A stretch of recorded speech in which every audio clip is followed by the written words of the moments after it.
show you how I did my July cover spread for in my bullet journal.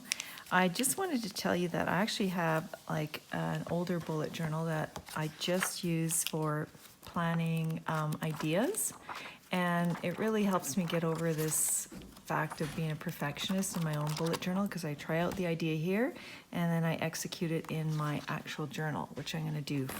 So I decided to go with a lemon theme, and I did this because on my Facebook page I did a live video of some sketching for the themes, and everybody decided that lemon was kind of the way to go. So this is my rough sketch. This only took me like 5 minutes, and I'm going to now do a fast forward of this in my good bullet journal right here for you.